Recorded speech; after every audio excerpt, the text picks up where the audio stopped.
Welcome, everyone, to our May 17th City Council meeting open session. We're now in hour 9 of our meetings today. We'll start today. Madam Clerk, may we please have a roll call? Absolutely. Councilmember Giroux. Here. Councilmember Nickel. Here. Councilmember Perstuck. Here. Mayor Pro Tem Pimentel. Here. And no Mayor Boyles today.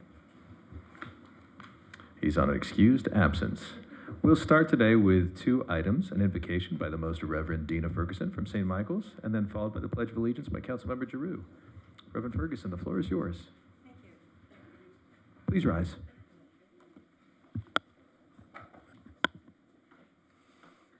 Let us pray. Holy God, in recognizing your presence among us this evening, we affirm your love for us and for all the people of the world that you have made. We ask your presence and protection tonight, especially for people facing war or terror or other harm, and we pray especially for the people of Ukraine, the community of Buffalo, New York, and the members of the Taiwanese Presbyterian Church in Laguna Woods. Help all those in authority to seek a just peace, and help us to pray for your ways of peace in our lives and in our world. Help us to see it that you are the one on whom we must rely for ordinary people to do the extraordinary work of leading a city. Our city council members have undertaken a duty of service to the lives of each and every one of our residents. We ask you to be with them tonight in their discussions and decisions, guide them in all they do, help them to lead the people of El Segundo into a future full of hope. Let their efforts to serve the community not only bring us together, but remind us that they cannot do it all, and they cannot do it alone. Inspire every member of our city to be involved in helping them make El Segundo a better place. We ask this in your name. Amen.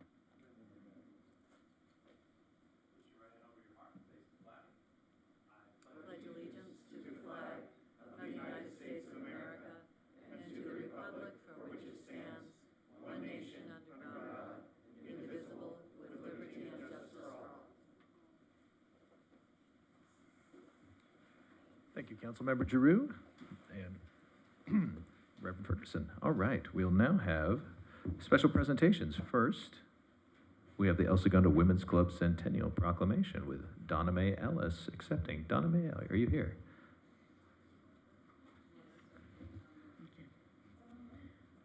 Come on down. Oh, please do, please do. And Councilmember Pierstick is going to read the proclamation. Okay. So here's a proclamation or? Yeah. I'm sorry, an accommodation. Combination.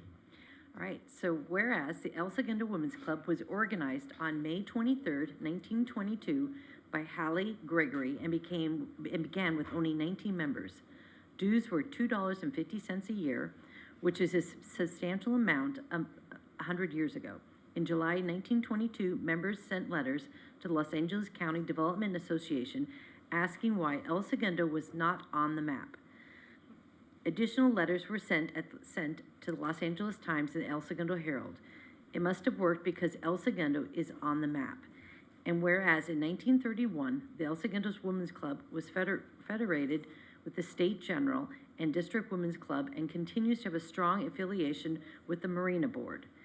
There were sections of the club devoted to art, literature, music, and the Garden Club, which was the most successful and contributed greatly to the community. One of the most popular functions was the garden exchange. Ladies would bring seeds and plants and share them free of charge with anyone in town who wanted them. This, of course, was to help beautify this new barren little town. The exchange went on for many years and gained in popularity during the war years, when Victory Gardens were started, and the plants included vegetables and fruit trees. In 1935, Garden Club members participated in the city planning of the recreation park and joined with other city leaders to choose the city's official flower, the fuchsia. And whereas in 1936, with the dream of purchasing a building in 1912, the members agreed to borrow a sum not to exceed $2,000 to pay for moving the structure and getting it ready for use. Men and women and children donated 235 days of free labor to pour the foundation, do electrical work, plastering, plumbing, etc. All this volunteer labor resulted in the first meeting being held in the new clubhouse in May of 1937, just 6 months after its purchase.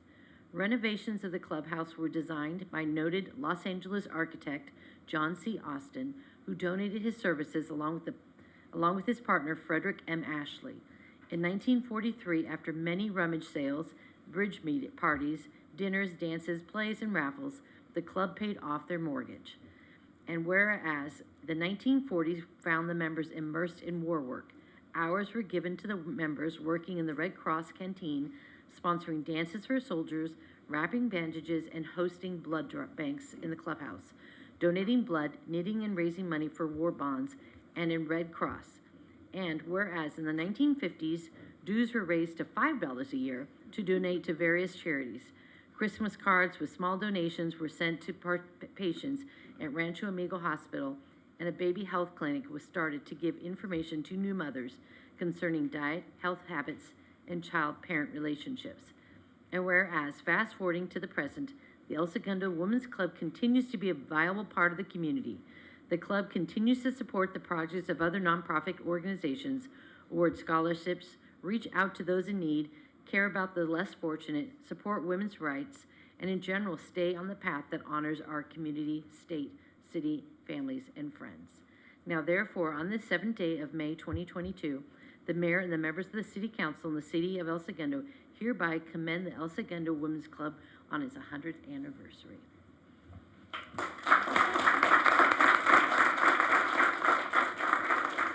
Ms. Ellis, would you like to say a few words? I'm just going to say thank you very much. And it was a member of ours who read that. And then we have the tree. If you want to talk about the tree that's at Library Park? Well, Library Park, there's a tree that was donated by the Women's Club to that park, and it's from 1930. And the Rose Garden in Library Park, but that was later. I don't remember what year. Since 1935.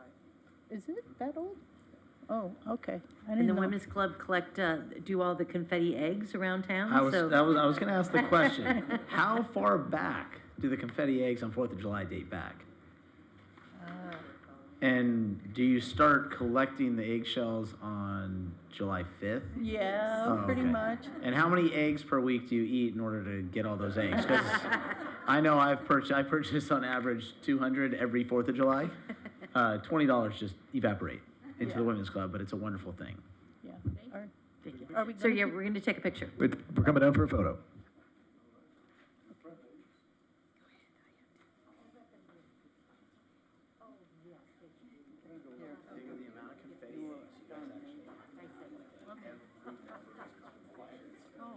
Come in. I haven't seen you in ages.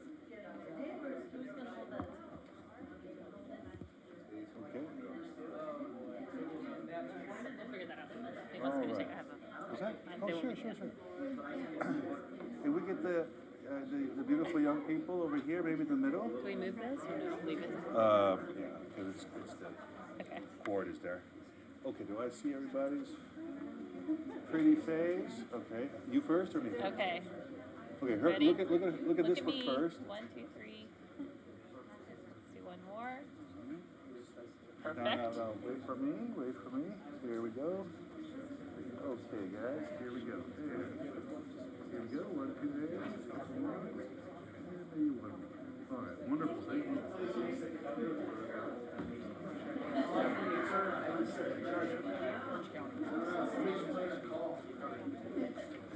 Thank you, ladies, for Thank you, Carol. What's that? Thank you all for your work at the gala. It was a lovely event. I know, I'm still working.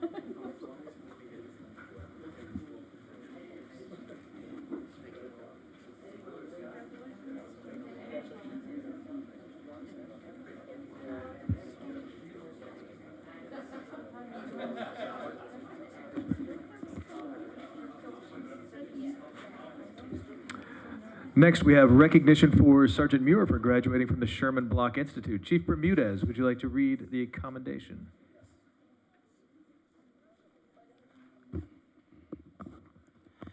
Good evening, Mayor, Mayor Pro Tem, members of City Council. I'm happy to introduce to you our most recent graduate of the California Supervisory Leadership Institute, or SLI as we call it.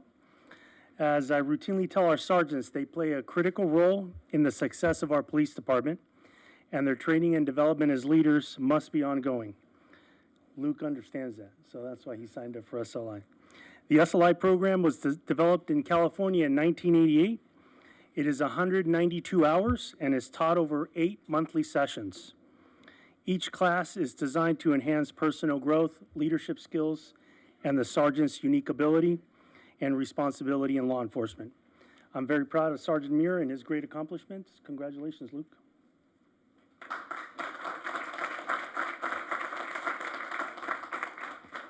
I just want to take a second to say thank you, Chief, and thank you to the city for sending me to such an important training. This class, it taught leadership principles that I'm able to put into practice immediately as a supervisor, not just here in El Segundo at my role as a sergeant, but also at home with my kids. With that said, I also want to say thank you to my wife, Lisa, my daughters, Ava and Chloe, for all their support, not just through this program, but throughout my career. And if I could, say a very happy birthday message to my daughter, Ava, because she turns 9 tomorrow. So happy birthday, Ava. Thank you, everyone.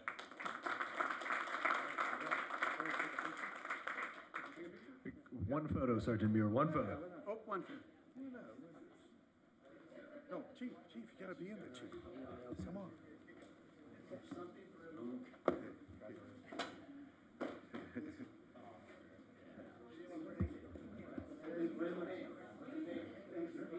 We need a diploma. All right. Here we go. Couple of you. And one more. Thanks, guys. Thanks, everyone. Congratulations. Thank you.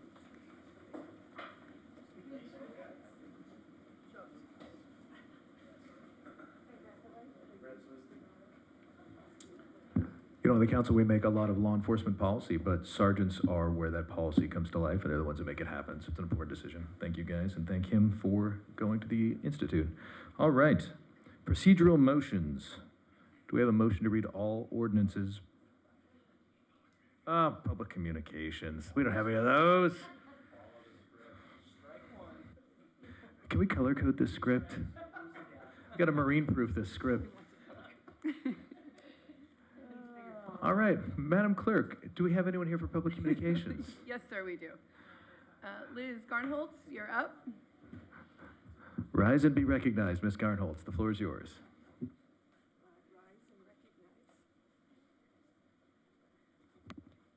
My name is Liz Garnholz, longtime resident. I'm here on number 14. I am against cannabis being sold in this town. I now know a little more than I did before. When I was here before, well, first of all, a bunch of NIMBYs, not in my block, out-of-towners, started this petition to sell dope in recreational dope in El Segundo. And it was a legal petition. The council had to accept it. I came here and was upset because I found out the council was going to have another petition, and I called it a knee-jerk reaction petition. That was wrong. I wasn't as smart then as I am now.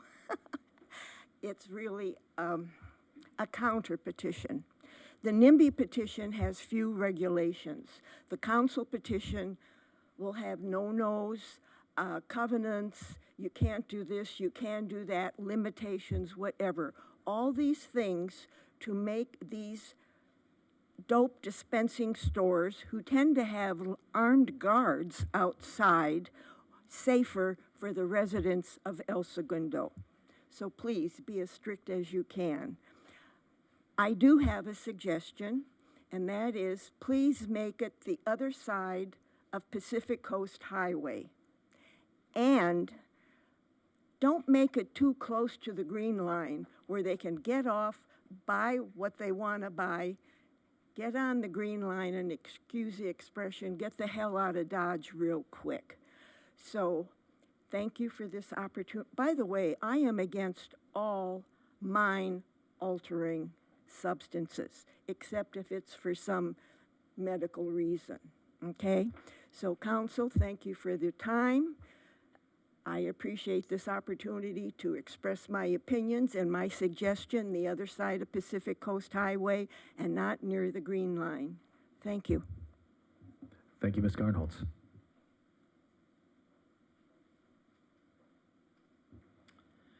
Jonathan Svetko. Mr. Svetko, come on down. A little bit taller here. Good evening. I wanted to say thank you above all else. I think I've seen some fantastic work done since the last council meeting in bringing forth ideas for consideration here tonight on the ordinance. One point and primary point I want to bring up here tonight, as I understand it, it is now being presented to council to consider essentially putting on the ballot 3 separate initiatives.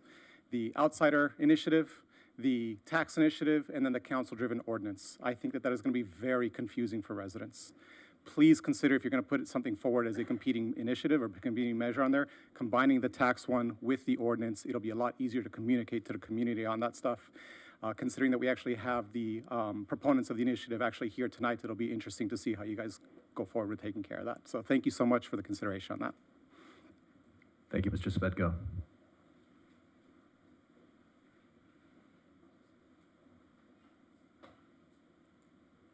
Paul Lanier.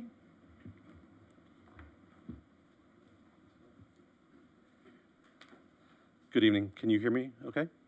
Great. My name is Paul Lanier. I'm a 19-year resident of El Segundo. I'm president of the board of Park Vista. I have served 2 terms so far, appointed by you. For those who don't know it, Park Vista is El Segundo's 97-unit affordable senior housing facility. It's a wonderful place. I encourage all of you to come tour now that we can tour. It's another one of the valuable services that El Segundo provides to our cherished seniors. Tonight, we're slated to share our Park Vista State of the Union. I intended to share financial details and specific asks of you for the 5-person board, worked out with city financial team. However, we were informed yesterday that city staff will recommend to pull tonight's presentation from the agenda because the board would not make 2 very minor edits, which according to city staff are not in our charter. Just a quick background, what we hope you will see tonight was shared in our March 23rd meeting with residents and city staff and approved by us in the April 27th meeting, including city staff. It was received by the city on April 22nd, so roughly 15 business days ago. 3 days ago, staff asked us to edit the finalized document. 2 very minor edits not in keeping with our charter. No, not very minor in our opinion. Questions which we as a board think are important. Yes. Very minor. No. You may recall that last year, the day before our State of the Union before you, the city manager and some staff rewrote our document. We told them to pound sand. I remind you of this because some people in town, including some people on the dais, thanked us for standing firm and sharing our concerns. If the city staff wishes to solely hear financial data, please turn to Joe Lillo, the Director of Finance, who is our city's rock star source of truth for financial information and modeling. We are prepared to speak tonight and would welcome the opportunity. We have a question for you.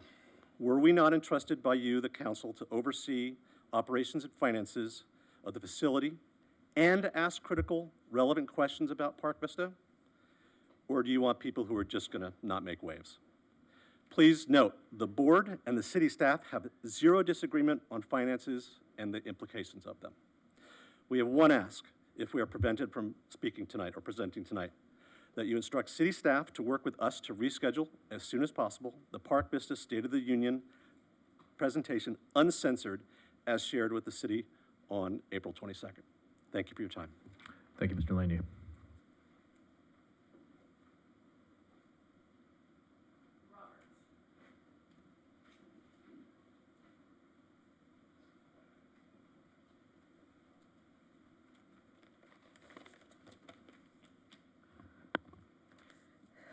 So, Sorry, please state your name. I'm Robert Bienvenu, and as citizens of the El Segundo community, we understand that at times of funding can be hard, and council may need to invent new ways to pay for things. However, Parks and Recreation's new charge of $500 to use the fire pit and for the general public and $250 for the Scouts BSA means that almost no resident of El Segundo will be able to use this community feature, especially since Scouts BSA needs the fire pit for retiring old American flags. Scouts BSA is a nonprofit organization, so the only money that comes in from fundraisers that barely meets our cost. Also, all citizens of El Segundo pay taxes for Parks and Recreation Department, so I don't see how how you guys can charge us $500 to use the fire pit for a few hours. We even supply our own wood. And we are honored to be able to retire the flags, which is why we reserve it. And it's the proper way to take down an old flag and respectfully dispose of it. Otherwise, citizens might have to throw them in the trash instead, and I do not like that idea. So charging us for doing our duty, in my eyes, is not right. Thank you for listening.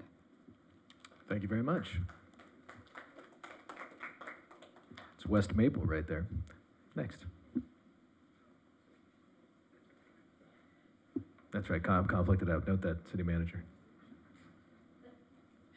Charles Henry.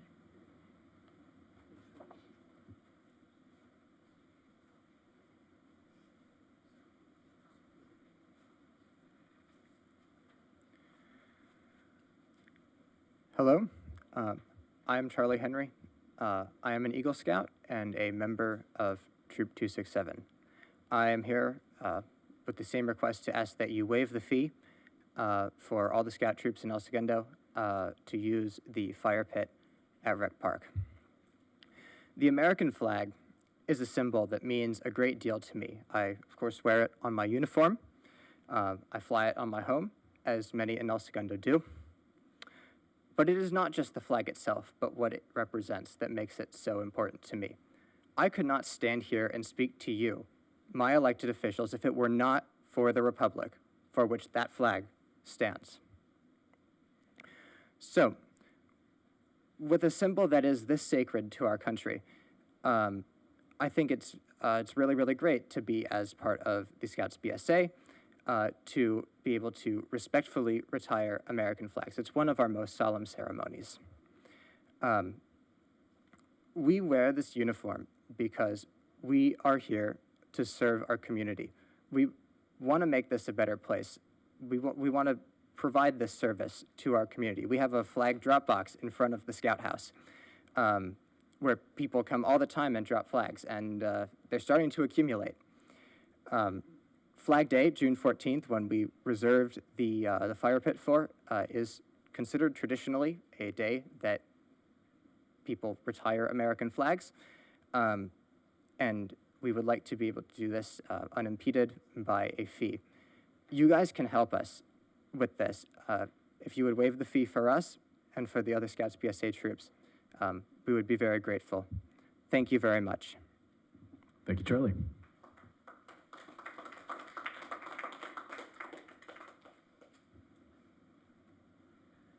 Tyler Pearson.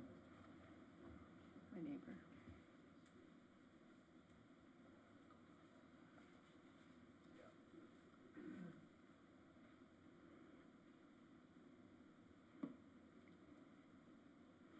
Hi, my name is Tyler Kazin.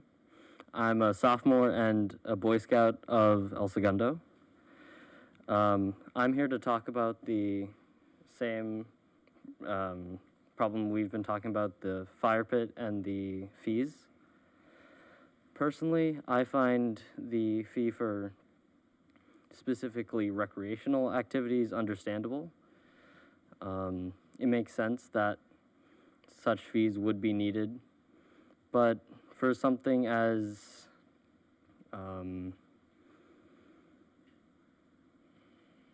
indisturbing as a flag ceremony, which is a sacred and special thing, I think it's unfair.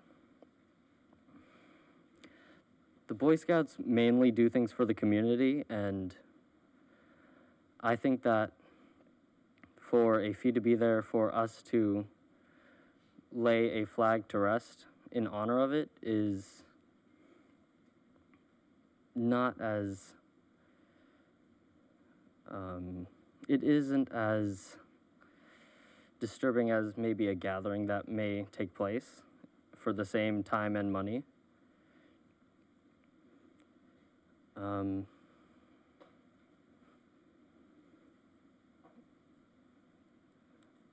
There isn't much else for me to say.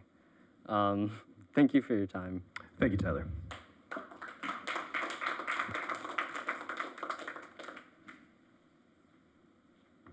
Joseph?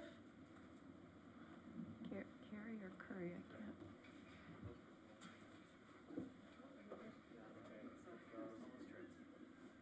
We'll have that removed. Hello, I am Joe. I'm currently the SPL of Troop 267, and something that, of these wonderful guys right here, and most of them agree with me that we shouldn't have to be charged to do a civic duty in reality. That flag box out in front of it, that was an Eagle project done a couple years ago. That flag box gets filled up completely every 2 weeks. If we were in the Scout House right now, we would take you into this locker that we have, where there is a box that is about 10 feet wide and 2 feet deep that is completely filled with American flags. It's also about 4 feet high, so it's can hold a lot of flags, and it's completely full and actually overflowing. Now, with the flag code, section 8K, it says, the flag, when it is in such a condition that it is no longer a fitting emblem for display, should be destroyed in a dignified way, preferably by burning. Retiring a flag by burning is not the same as, burning it disrespectfully. It is burning it to give it a dignified exit. It is to have some dignity left when it leaves and it no longer becomes a flag, to let it rest. Because of that, we actually do need the fire pit to be able to retire these flags. To retire a flag is to set it free, and freedom is what America is about. Thank you, Joe.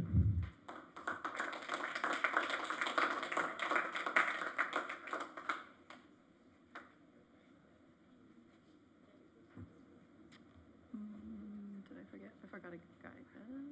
Shoot. Vicken? I am not pronouncing it. Hi, I am Vicken Samarjan. I am a freshman at El Segundo High School and a Star Scout of Troop 267. Historically, let me rotate this. Sorry.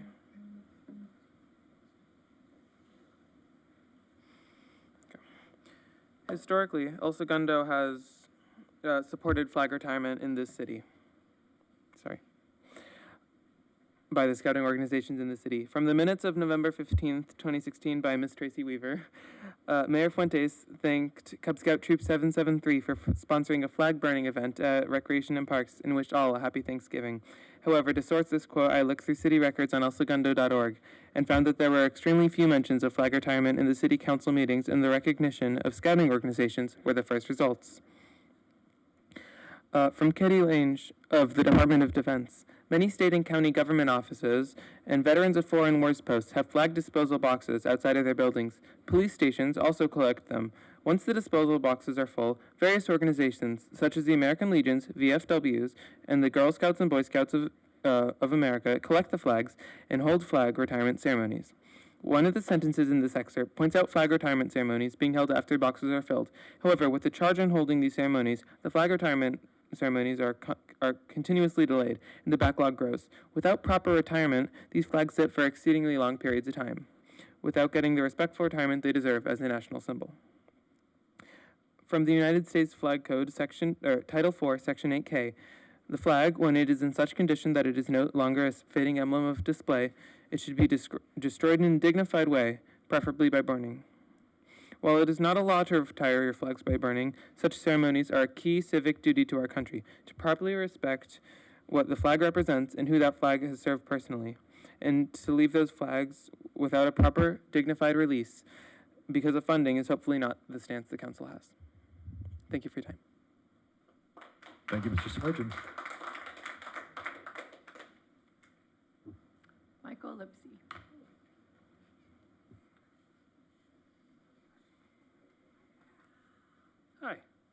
name is Michael Lipsy. I am almost 20-year resident at El Segundo, and I'm these guys' Scoutmaster. I think that they've already said most of what I might say. To add to it, though, the agenda item is referring to Troop 267. The ask is for all of the Scout troops, including Girl Scouts, if they would like to be able to use these facilities in the manner that we're using them, which is to retire these flags. One of the Scouts mentioned that we have the box out front. We have, we take those flags that fill that box, and we have a sorting box inside that's about the size of, it's a little bigger than one of these desks. We sort them between cotton and nylon flags, because the nylon ones we don't burn. We take those to be retired by the American Legion over in, I think it's Hawthorne. And we do that quarterly. We go through that box. We get so many flags that we had to develop a system from the community. I get flags dropped off at my doorstep.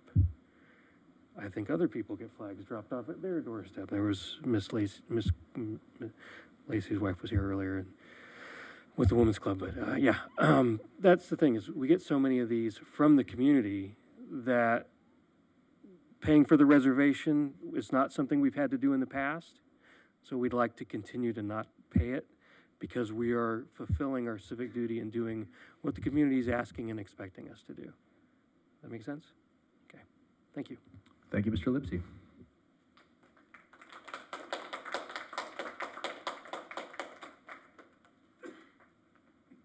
That is all the cards I have.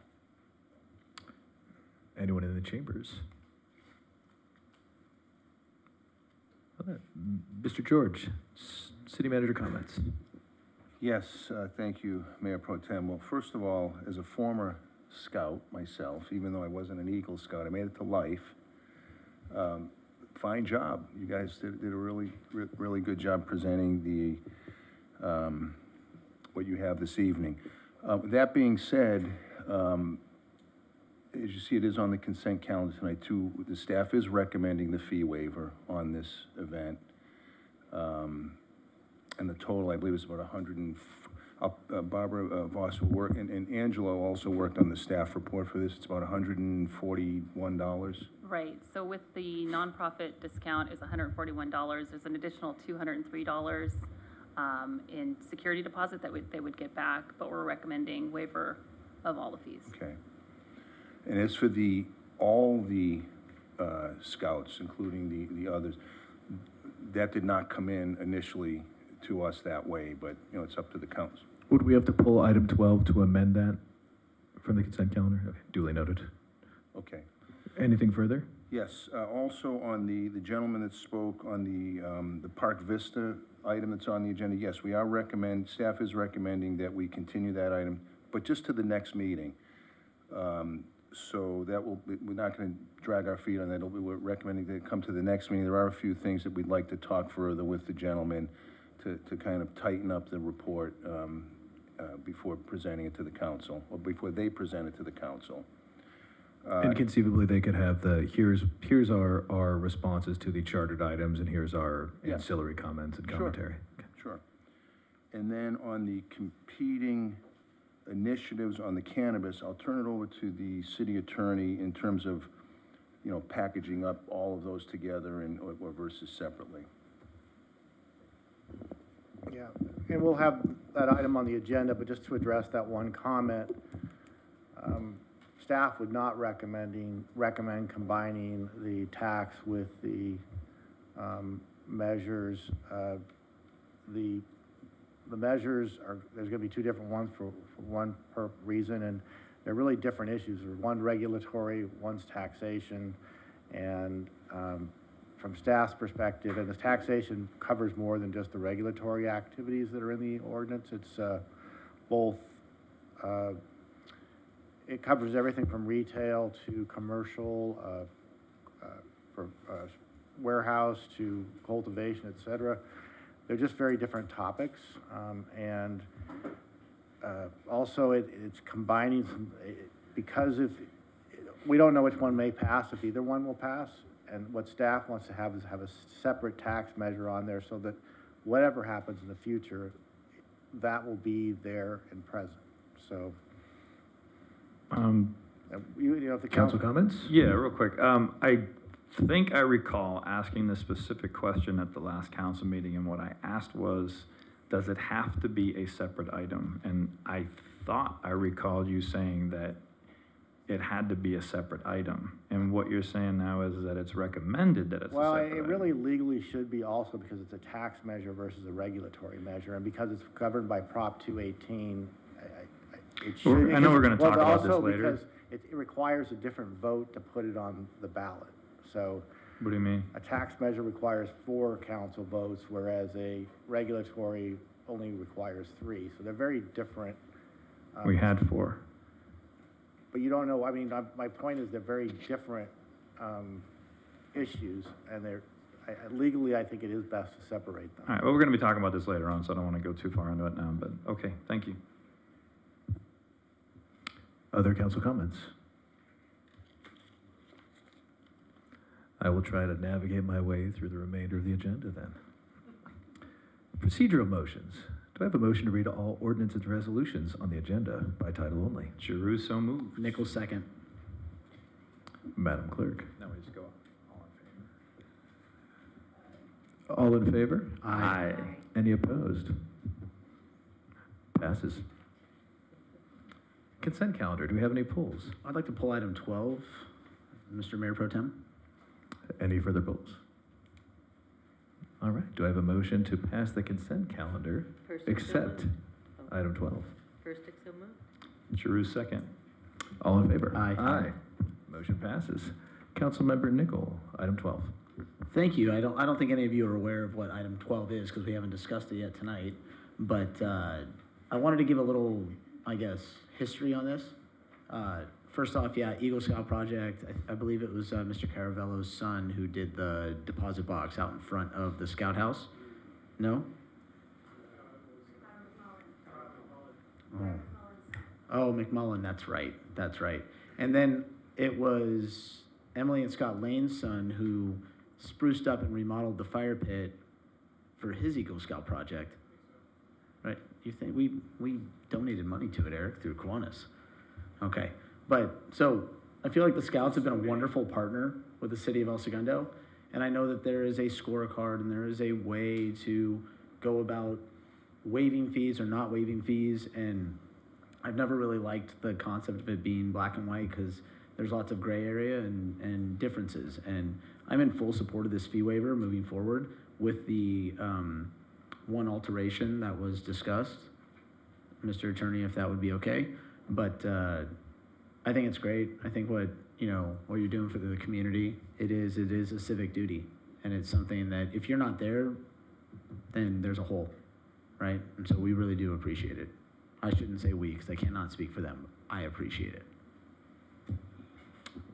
I would say broadly, to make sure we get the language right, it's Scout troops generally, because we're accounting for Boys and girls. boys, girls, and various and sundry. All right, so we have a fee waiver for Scout troops for Flag Day retirement ceremonies at the Campfire Circle and Recreation Park. Or should we take out Flag Day? Do we want this to be a recurring or specifically to June 14th? We also have the Cub Scout Package for the younger ones, like what Beacon mentioned. We should include them as well because they also do this. Yeah, so I think the intent would be to scouting organizations, irrespective of affiliation, would have the ability to perform this. But do we need to append this to a specific day, or? So, if I may, Mayor Pro Tem. Please do. It sounds like from the conversation, the recommendation is to waive the fees for this type of ceremony for all Scout troops going forward. For any flag retirement. Flag retirement ceremonies.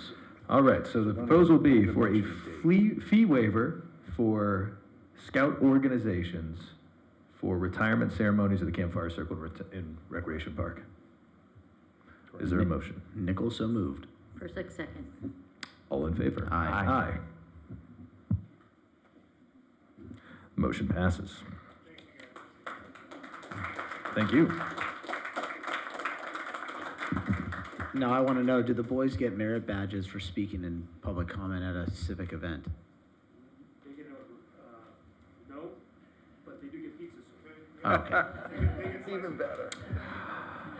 So We try to stay away from quid pro quo arrangements in public meetings. So one of the things we had talked about was about, that fire circle's there, and we were always looking for things for our youth to do, especially on a Friday night or Saturday or in the evening. And we had requested that fire pit during the summer is lit on a Friday and Saturday night to encourage kids to come out, at the park, be safe. It would be great if, I'm sure we could partner with the Boy Scouts or Girl Scouts, and they could, assign them a night and help manage the fire, and be fire-wise and help some of the young kids make sure, that would be a great program we could adopt. Yep. If you guys are interested in doing that, I think we would really like to push forward with that. I'm not sure about the rest of the council, I know. No, Councilmember Perstick, when you mentioned this before, I thought it was a brilliant idea. The fire pit is it's in the center of Rec Park. It's a wonderful gathering space, and it's totally underutilized. I want to say I was at a Little League game a month ago, and you could smell the campfire coming up the hill, and there were people at the Little League game saying, well, what's going on down there? Let's walk down there and check it out. So I think it could become something. It could be a beacon. And I think it's a great idea, and from a financial standpoint, what the wood would cost, I think, could be found in the community services budget, right? For the time Yeah, I think it'd be a great idea. So is that something we could institute for this summer, or do a trial program? It's not on the Okay, agenda, not agenda. so I think we can file that away for not June Okay. 7th. Sorry. Thank you. Not June But 7th. and then I'm sure Mr. Lipsky would be a great partner to We reach got out his to. information. I will throw in there, though, for these gentlemen, because the fees that we are waiving, we will be deliberating on June 7th. So that fee schedule takes quite a bit of time to go through and the rationales behind it. So you can see where those numbers come from and how we make those decisions, if you are so inclined. All right, there are no public hearings, so we are robbed of that. But staff presentations for item 13, this will be the adoption of a classification, specification, and resolution to establish the basic salary range for the job classification of lifeguard trainees. We have 2 recommended actions on this. Ms. Reddick, HR Director, the floor is yours. Thank you, Mayor Pro Tem and members of the council. As you know, recruitment and retention of our employees is essential to providing uninterrupted services to our community. And we've been currently conducting our recruitments to staff up Parks and Rec for the summer season.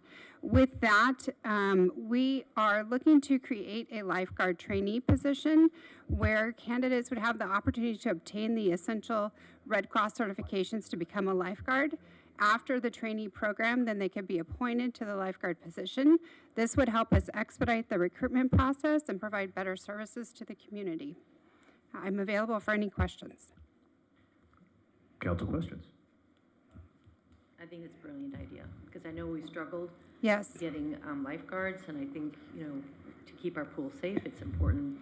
It's definitely an important position we need to fill, so very good. Thinking outside the box. That's actually what I was going to say. Whoever's idea this was, if it was yours or was not yours, please give that Yes. person kudos from us. And if Thank it was you. yours, thank you. I really appreciate you being forward-thinking. Thank you. We have two motions. One, to adopt the classification specification for the lifeguard trainee as a part-time position. And the second would be to adopt a resolution establishing the basic salary range for the lifeguard trainee part-time job classification. For item 1, do we have a motion? Or actually, we take it both together. Who would like to move? Actually, the mayor just read the title, so we're good. Oh, you can't get me away from a microphone. I will read. Live mic and a warm audience. Oh, man. Chief Bermudez is back there waving the candle to tell me it's been too long. Do we have a motion? So moved. Do I have a second? Nickel second. Perstick with the movement and Nickel with the second. All in favor? Aye. Any opposed? The motion passes. Thank you. Thank you. All right, item 14. This is staff presentation.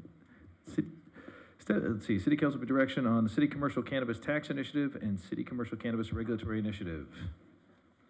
Mr. George, who will report on this item? Yes, thank you, Mayor Pro Tem. We have a number of staff people and a consultant that will be speaking to this item.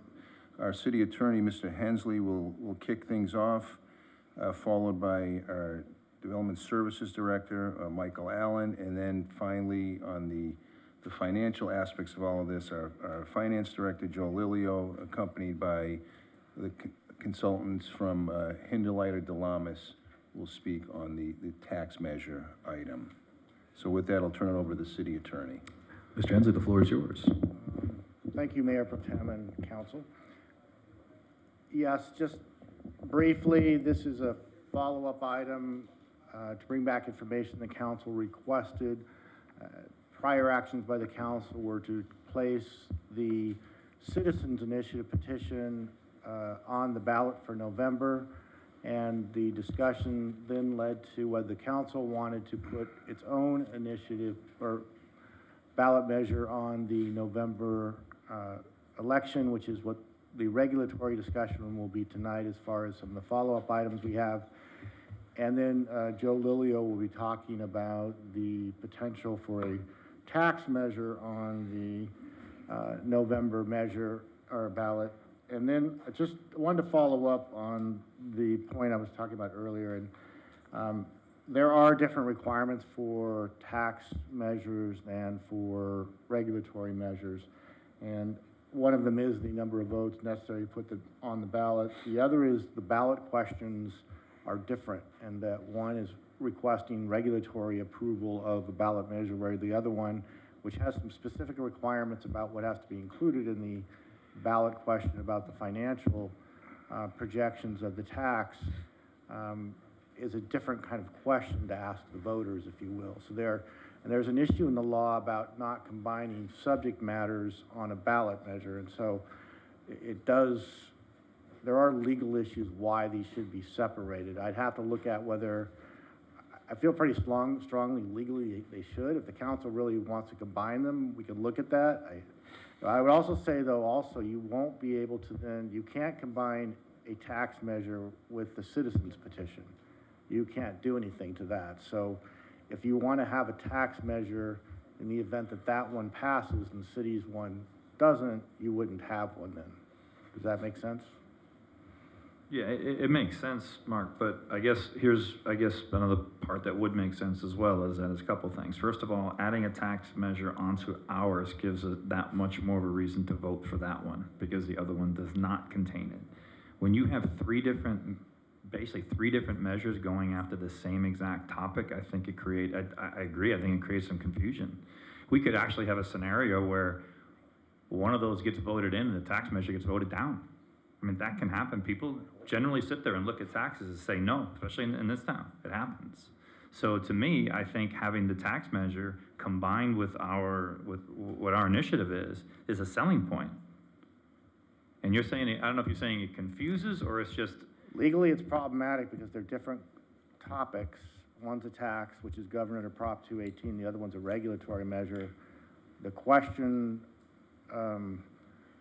We'll look at that, whether we can do it or not. I think it'll be very problematic to try to do that. And again, then the risk is too, if the other one passes and the city's doesn't, you'll get no tax revenues. But if they vote, again, you could still lose out anyway. That's true. If that one passed and the tax measure didn't, you wouldn't get revenues either. That's true. I'm sorry, go ahead. No, the other thing I was going to say is, if say you were a no against cannabis in town, you could vote no for the two initiatives, but yes on the tax for any future potential. It gives you that option. But if you combine them, you've lost that option. That would be my only challenge. Well, that'll be a council policy call. We'll bring that back, that particular issue, if you want me to, at the next meeting. I'll legally look at whether that's even possible. And we'll look at how that would have to be. You have a limited number of words you can use on a ballot question, and there are requirements for a tax measure question.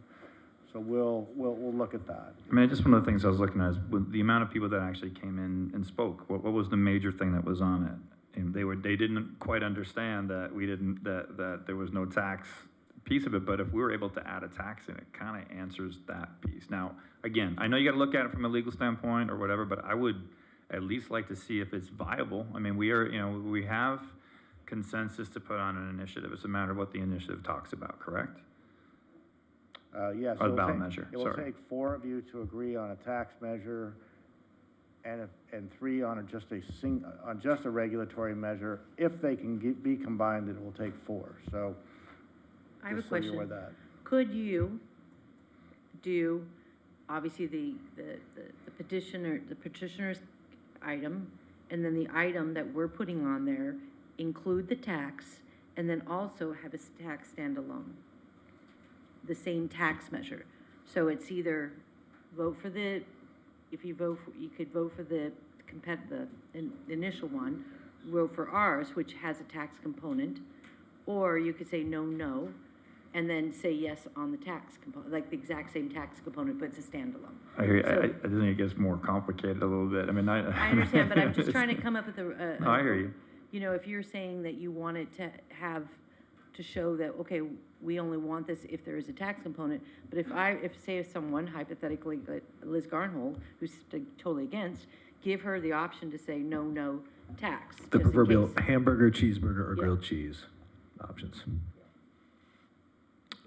Just a thought. Perhaps after the tax, it would be helpful to know even if it could be done legally, is the council interested in it, so that we don't, I mean, if there's not 4 council members that are interested in combining it, then it's kind of it's moot. So perhaps we can get to that later.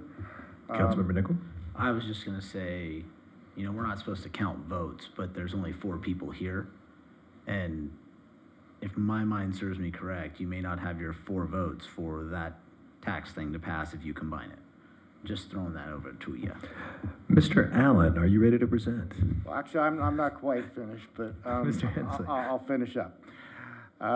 In the regulatory part of the initiative, we are going to use expanded definitions for purposes of daycare centers, which goes beyond those that are in the state code, and will include infant care centers, preschools, extended daycare, et cetera. And actually, the citizens petition likewise used expanded definitions, and we're going to do the same thing with youth centers, because parks wasn't necessarily included, but we're including parks as part of that definition. And then before Mr. Allen shows you the chart of where the sites could be, I just want to relay to you that from the citizens petition, their legal counsel, their position is that if the city would allow it in the C3 zone east of PCH and drop the minimum to 1,750 square feet and not prohibit it along PCH, they would agree to dismiss their measure. I'm just relaying that to you. I'm not suggesting that you do that. I'm just I relaying. think we're well beyond that, to be Well, I perfectly think honest. I have an obligation to tell you that. Maybe if they'd come in at the beginning and talk to us, it'd be a different story, but I think that ship has sailed. Again, I'm just relaying to you what the communication was. So with that, Michael? One question, does the expanded definition of a childcare center include in-home daycare, in-home childcare? Yes.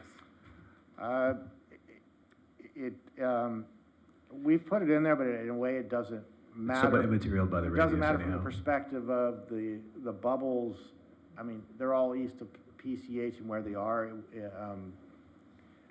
It wouldn't make a difference, as we talked about this last week, because all the residential daycare centers are in the residential area. So it won't affect, even if we include it, where Got the it. bubbles are for east of PCH. All right, Mr. Allen. Thank you, Mayor Pro Tem. So quickly, this is not a new map. This is the same map we've been looking at the past few meetings. But for context, as a refresher, what we're talking about is the light blue shaded areas on the eastern side of the city. There's a section up in the north. Where's the mouse? In this area off of Imperial, and there's a section most commonly referred to as, bordering the Raytheon campus, squeezed in between El Segundo, PCH, and Aviation. The last time we spoke, council wanted staff to come back with an approximate number of parcels or properties that would be eligible under the provisions that we had been discussing, the 5,000 square foot threshold, proximity buffers, as we see in shaded red and blue, as well as the restriction of not being located on a primary arterial. So we looked at the parcel maps, ran the property data to find parcels that were either large enough to sustain a 5,000 brand new facility, because somebody could come on empty land or occupied land and build a new facility of 5,000 square feet, or parcels with facilities that were greater than 5,000 square feet already. So in these two areas, both in this shaded blue up here, there's a handful of properties on the southern border of this zone, and in the southeastern quadrant. In total, there's close to 30 parcels that could be eligible. And I'll remind the council that this is a static map. It's possible that sensitive uses may have come and gone since this map was generated, or they may pop up after tonight that weren't necessarily included on this map. But as of now, there's close to 30 parcels that would be eligible, and that could change if sensitive uses did come and go over time. Because there's that children's community theater on Coral Circle that's a church by day that might eat into a significant amount of that southeastern zone if that meets the requirements. It's possible, and that speaks to the definitions that Mark was covering, that youth centers did include what we had spoken about at the last council meeting, karate studios or youth-based organizations or businesses that provide services to the youth, and so that could qualify. Further council discussion? So we're currently just looking at the blue. Correct? The light blue. The light blue east of PCH, and you're saying that roughly about 30 possible parcels or Close sites. to 30 parcels, yeah, somewhere between 27 and 30. When we say possible, that just meet the current definition, doesn't mean they're available, doesn't mean anything like that, just means that they're there. Right, and they're not equally viable. I don't know if spaces are leased up, access, all of that. It's just that they would be eligible under the current criteria. I guess my question for my colleagues is, and I think we talked about this last time, the fear was, is it so restrictive that it becomes an impediment to our measure being voted on? And I'm not suggesting anything else other than I know that there's that little spot in Smoky Hollow there that if you added that piece in, does that create a bigger dynamic? That, I guess that little dark purple piece, right? It wasn't that one of them that fits outside of the circles, that kind of stuff. So it's off of PCH, it's away from everything. Did we look at what the potential viability, like how many potential? But we have that dance studio there, that on Main Street at the corner. But that's I don't think they do dance there any longer, do they? That children, right on the end of Main. That should be about this location. That wasn't included in this map because that type of business was not originally included in the definition. But if that type of business did fall into the youth center category, then that may rule out a significant portion of this area that we're talking about along El Segundo. So do you have that same map we had talked about if we had reduced it from 5,000 to a lower threshold, what that would look like? The Like 5,000 threshold square was for the facility size. Yeah, but if we had said if it's 3,000. Doesn't change the It numbers doesn't for the change. light blue. Okay. That's correct. That street on the far east, is that Douglas Street? I believe it's Aviation here. Aviation? Yeah. So my question is, what's across the street from that Aviation? Predominantly single-family residential. So they're not, I don't think they would be happy with us putting, Well, the Aviation would be carved out because it's considered a primary arterial. okay. So it would not be But it's light permitted blue on. right now. Right, but yeah, this is just showing the sensitive buffers. We didn't do a buffer for the primary arterials. Okay, but, because, I mean, we have to think about our neighbors, and we should be cognizant if there's single-family homes right across the street. We should be respectful of that. Okay, I would counter that by saying, do you think that they're making a decision based on the same thing? I mean, what I'm saying is that I still think that we have to make a decision based on what our current circumstances are, and if we're gonna do this and have a chance at actually passing it, and we're basically acing out everything but a very, very small area, then why are we putting the ballot on? I just think we're limiting ourselves by putting in other variables that till all of a sudden you get down to a point where you got one square block that you can put anything on.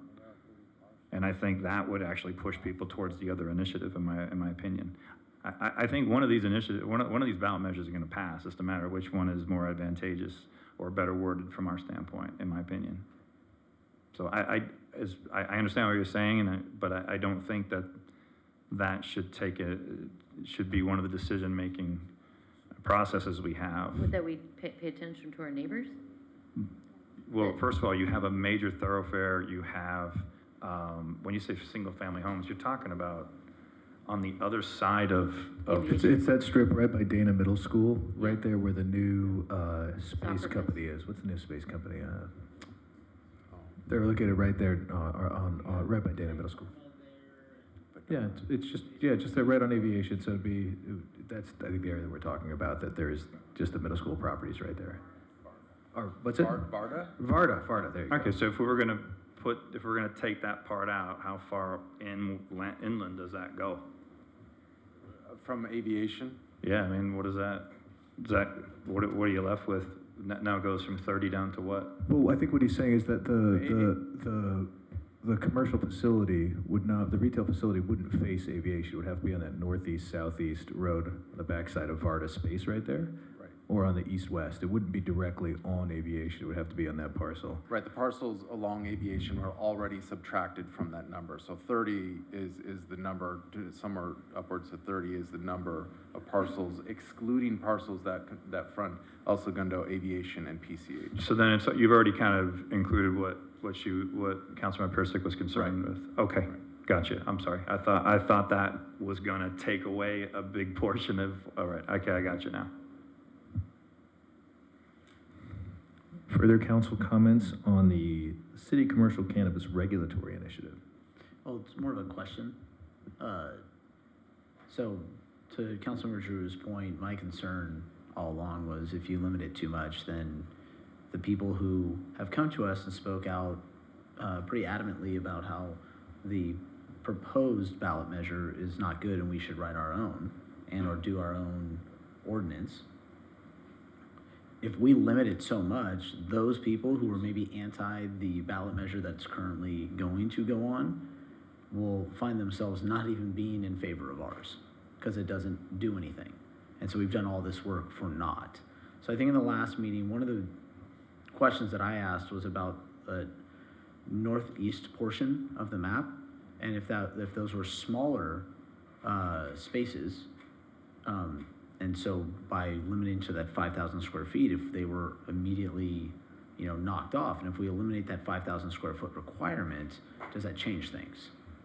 Yeah, Mark and I talked about this sort of area of the city. We also talked about this middle sort of light yellow area of the city. Mark, you might have to refresh my memory why we ruled those out. I think we talked about the MU North. Yeah. Because we were cognizant of what the council said about, we didn't know exactly what number you wanted, and so, well, what if they want more? And so we talked about the MU North, which is that red area up in the northeast, and it includes, I think, those line parcels that are kind of white, correct, Michael? Mm-hmm. And so those there could be available. And then the other discussion was So you're saying those could be available with what is written before us? Not today. No, we'd have to include the MU North zone along with the industrial or light industrial. So that would make more parcels available. As far as the square footage, from Michael's perspective, or some experience he had and what I've seen somewhat is, 5,000 might be a little bit on the large side, more around 3,000, but that doesn't mean somebody couldn't do 5,000 or hasn't done 5,000. it's not, we don't view that as being a barrier, a complete barrier. Would it be potentially easier at 3,000? Yeah, it's less of an investment potentially.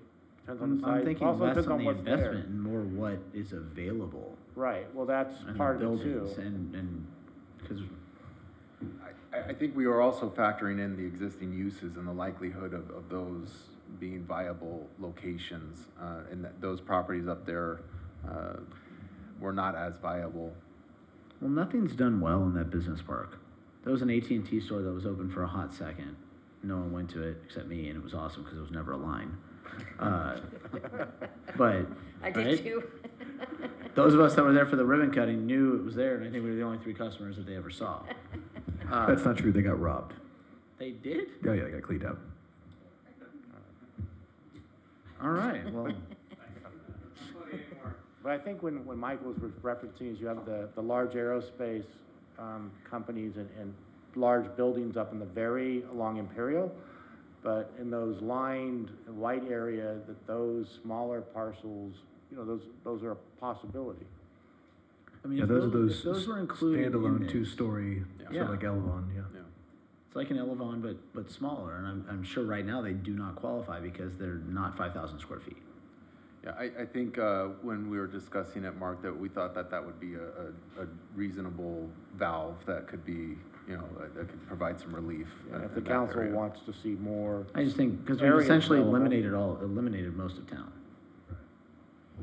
You know, and if we go back to this map and it's deemed that, oh, well, yeah, Haven and that church over there on Coral Circle, well, then, now you're eliminating the entirety of Coral Circle, right, with a bubble, which means that, where are you looking? You're looking across the street from the Automotive Museum, right? You're looking along Maple Street, down towards a hotel, and, I mean, Elevon's pretty much blocked out because of Campus El Segundo, but across the street from Elevon on Maple, Douglas, and I think it's called Atwood, right? You're bordered by the green rail line, right?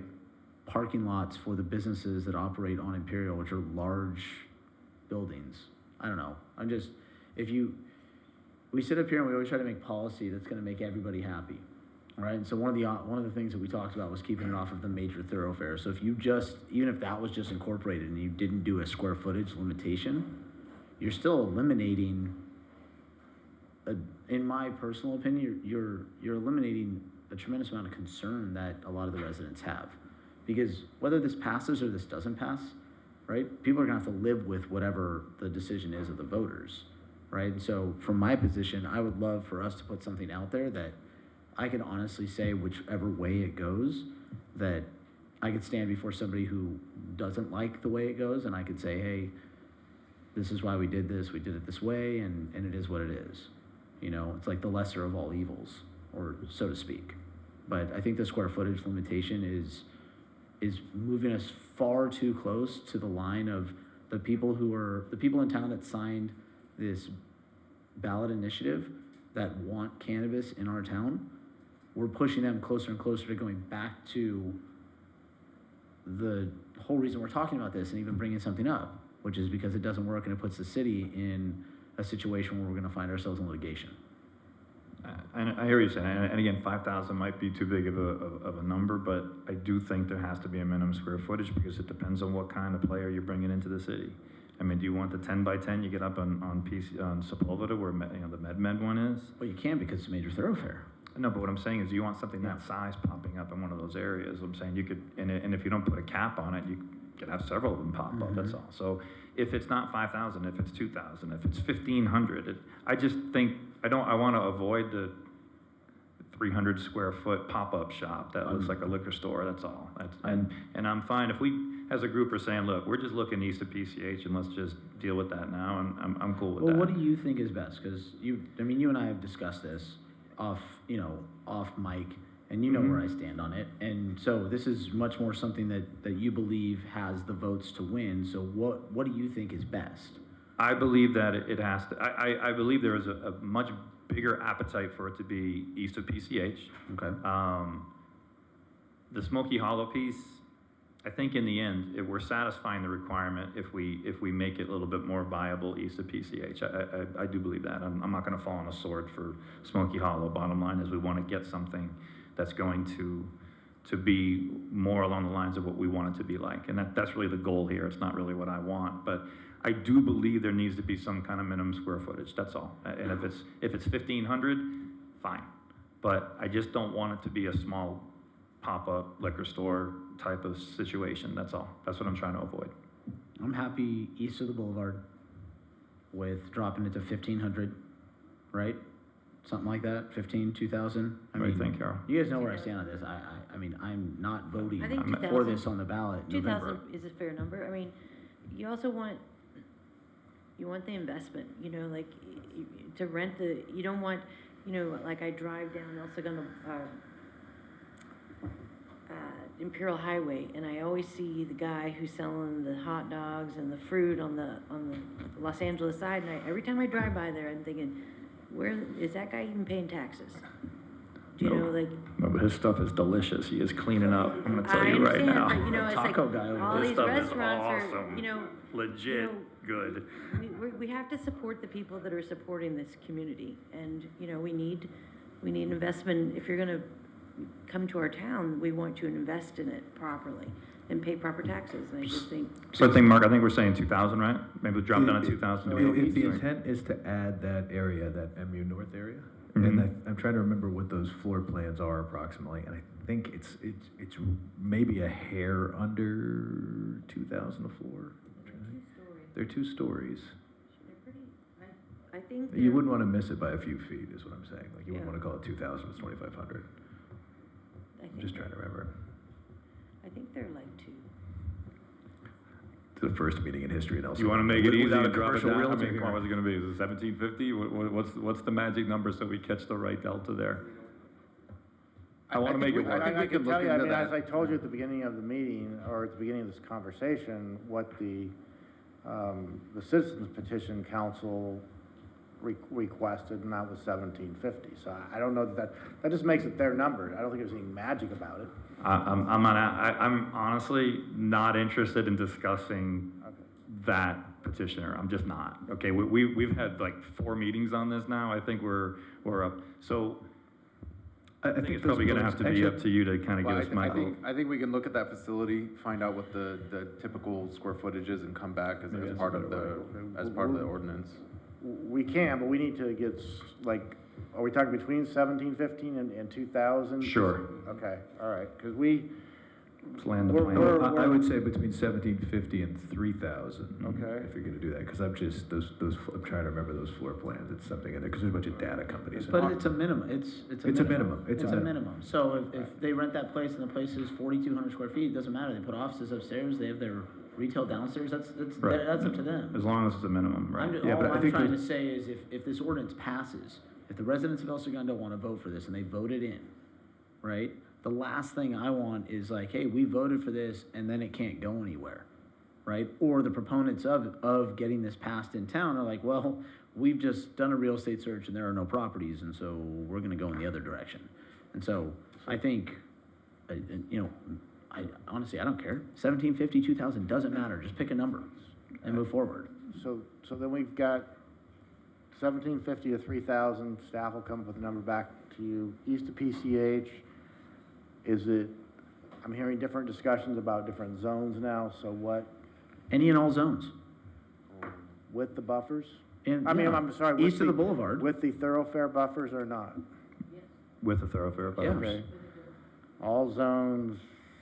I mean, because the zoning map over there is all over the place. Nothing We've on made PCH. special designations. I mean, Okay. So what would that map look like, Michael, if we, the same. the same Yeah, other than? it looks the same because the buffers are related to the Maple's sensitive not a uses. major So it's just, thoroughfare.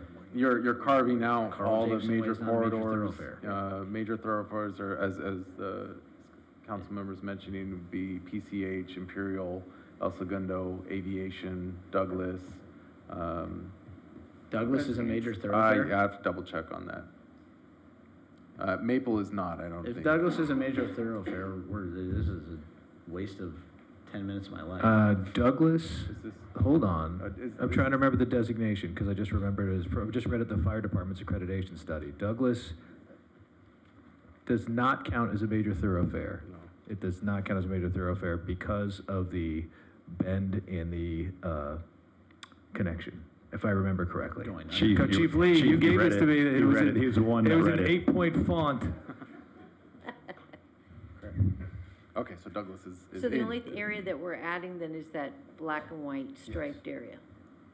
Well, we're adding all, if we're talking about all zones, we're basically talking about this whole area in the middle.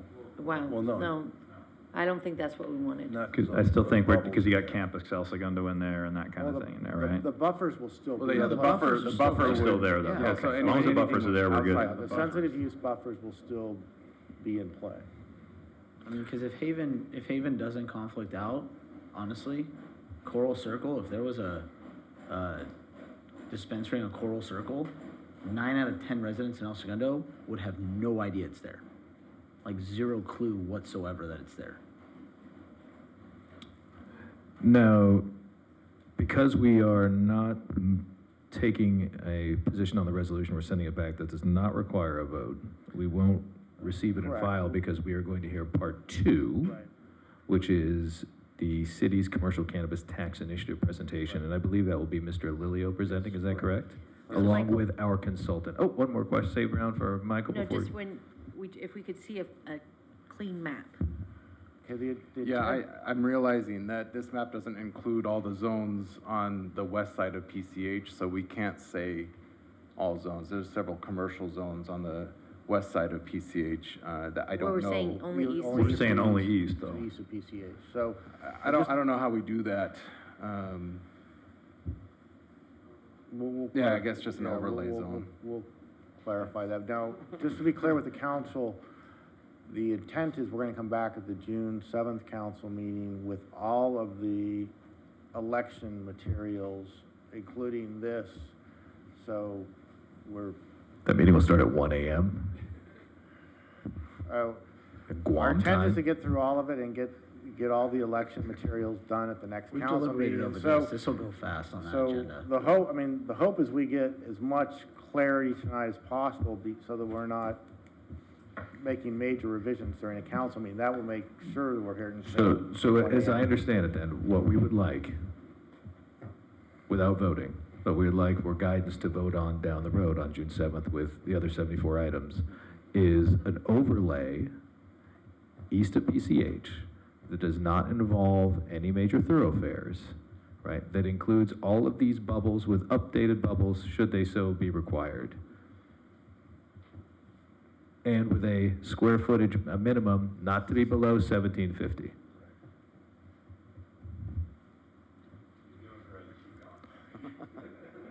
But you're gonna. And I'm gonna go back to my grilled cheese in a second. But you guys are gonna come back to us on And the come back. square footage of the Elevon properties, because the Elevon property is Elevon's 25. already out with the bubble. It's, Don't worry about it's Elevon. but it's the Atwood Way, Yeah. re-area as a guidepost for what Because the if they're minimum square footage should be. 2,500, then we're gonna up it to 2,000.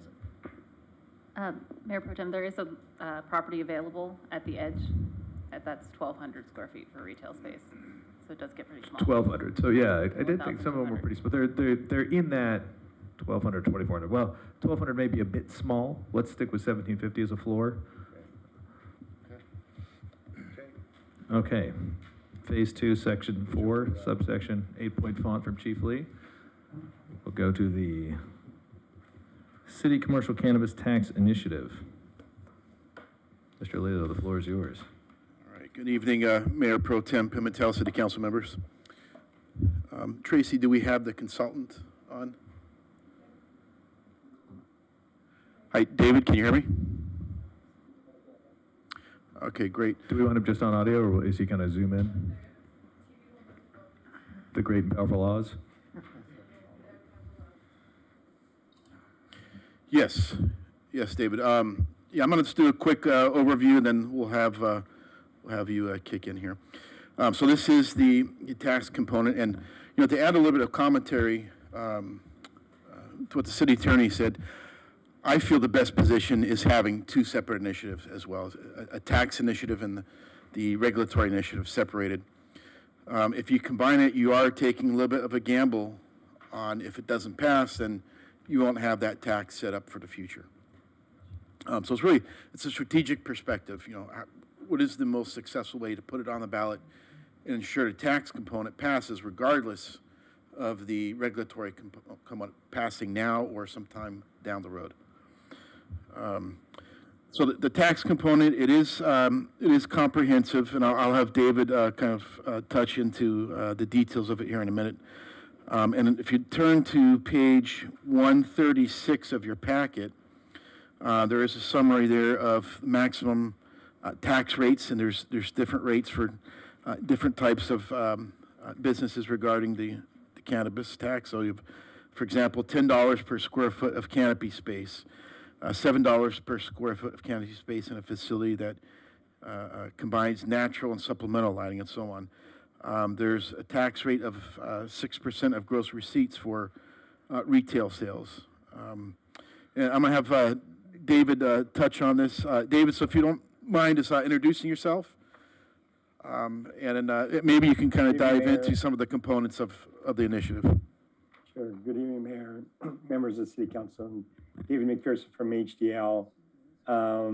Regarding the ordinance that's in front of you, it's kind of designed to look at strategically situations, as you'll see, related to the hemp, looking at legal, illegal activity, medicinal, and adult use, and having flexibility that does not lock you into making all your decisions today, but what it does have is what the maximum cap is, what the voters will look at. The question was once asked of, why these rates and why these caps? Really what we're looking at typically when we do an analysis, we look at what the alcohol industry did, is looking at the vertical impact of a 30% tax. Right now, as you know, the state tax has a 25% almost impact between the excise tax, sales tax, and what is done to the cultivators and to the retailers paying a variety of taxes. So you're really looking at like a 5 to 6% range to keep that under 30%. Although the governor has proposed recently in his bill, his budget proposal to reduce or eliminate some of the taxes for the wholesale businesses. That may or may not have an impact or benefit to you, because the impact would be that they're going to increase the retail side, which is what your primary focus is for today. But this ordinance is designed to evaluate all those things, but also address imposition of a tax for deliveries coming from out of the city into the city, so that you make sure that you capture potentially the tax for that, but also looking at the tax that's going to encourage your consumers to want to come and buy product into your retailers in the city, and not try to look at alternatives of either having deliveries drop off to them from outside that you still have to enforce collecting from those deliveries, or them just going down the street or continue buying from the illicit market. So we try to create this to address all those issues that you may be looking at. And we were asked to include all the categories potentially that can be taxed, regardless if you're going to regulate it or not, so that down the road you're in a position to be able to address that because of your initiative that might come at you, but if it did pass, that you would be in a position to have a tax on those other activities down the road at this time. And so we try to look at that from that perspective. And over the years, we've had the opportunity to draft 112 to 128 tax measures in California for cannabis. And we're currently doing about 12 to 15 in other agencies for the election for 2022. So I'll pause there in case there's any questions or staff continues with their presentation. Any council questions? Can you, I had a little trouble hearing there. Can you restate the delivery component on this? Is the point of sale, if someone has a delivery into town, how does that tax get apportioned to the city? So if you look at on a section in the definitions of the ordinance under 4-17-4 definitions, engaged in business, which is, I believe, M, It says engage in business as a cannabis business means the commencing, conducting, operating, or managing, or carrying on, so on. Whether done as an owner means and so on. Whether operating from a fixed location in the city or coming into the city from outside location to engage in such activities. So just like you have contractors that come and do work in your city, or you have delivery trucks for other services come in your city for your regular business tax, this would be the same nature. You're imposing a tax for the activity they do in your city. For example, I understand the concept. I'm asking about the mechanism. So I will use we contract out a tracking mechanism for home shares. Correct. And so would we be required to go to a third-party tracking application for that, or? Not necessarily. If I can just, there is a database, a regulatory system that we use called Metric, METRC. I think I mentioned it to you before, where literally right now we could find out exactly what companies are already delivering in town, how many companies are actually operating in town, because I'm guessing there's probably a handful, and how much business they've done. So that actually it's METRC.com. It's the state of California's cannabis regulatory system. So we can actually request that information now. So there is a mechanism in place for us to be able to track that. Have we looked into that yet, Michael? No, not yet. Daryl, nothing yet. Okay, because you're right. I mean, I think right now we don't. There's business going on right now, and we're going to have to be able to be, I think, very distinct on how we mention that tax process, because it's probably been going on for a couple of years. So we would conceivably capture them on gross receipts for their sales in El Segundo, if they are based outside of El Segundo delivering in? Yes. Okay, go ahead, I'm sorry.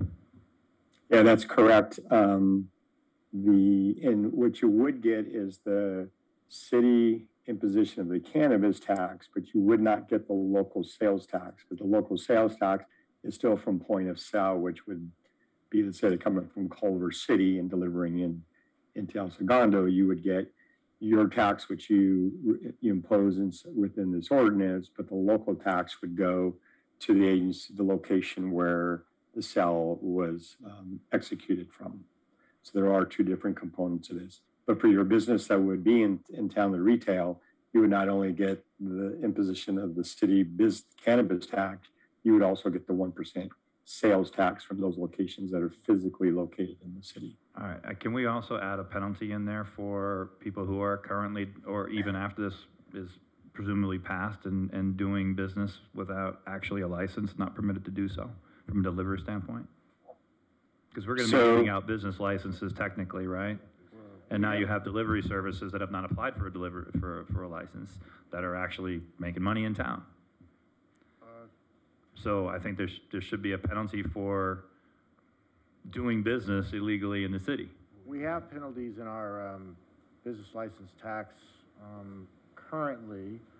And Joe, do you But if they don't apply for one, then you don't even know they're operating. Well, no, that's the penalty, is if you don't purchase one timely, then you get penalized. I just believe there should, considering what we're dealing with on this type of business and how difficult it is to actually kind of track everything, I think we should add something in there, a little accelerator, to be honest. We do have one. We could look at, I'd look to HDL and Joe, but I guess we could add something that's a little stiffer or more, a higher penalty potentially, but we do have a penalty in our business license tax. A little more eye-opening, I think, maybe is what I'm looking for. Okay.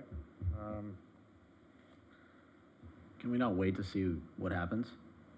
Well, I mean, we could be conceivably doing that right now, right? There are people operating. We can, but we can't, because how are we going to fine them for not having a business license to deliver here in town when we don't allow that business license? No, I'm saying once it's done in November, okay, when we know one way or another, I'm saying as part of it. I don't know whether do you have to put it as part of the ballot measure, or is it something separate? Well, if we want to do a penalty that's different than the other penalties in our business license tax provisions, then we would put something different in there, yes. It has to be high enough to be a deterrent, that's all. Joe, is it 50%? What's our current tax penalty? So 20% per month per delinquency. I think it's stiff. I don't know how high council wanted to have it for this type of business, but that's what our business code reads right now. 20% of your license fee? Per month. Okay, so it's like $20. It's not a really high deterrent. I'm just saying, I think it needs to be On the more larger than that. businesses, it is. On the It smaller is. businesses, although it's also, well, we can. I would make it as high look- as we can We'll look at the issue. to act as a deterrent, that's all. Mayor, if I may comment on this, I'm more than happy to clarify some things on it. Okay, please go ahead. We'll come back to the delivery.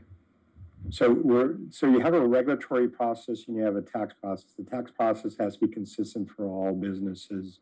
And so the ordinance before you has a tax section in there to impose a tax or penalties. Someone's 1 day late or, whole month and so forth, and fraud related.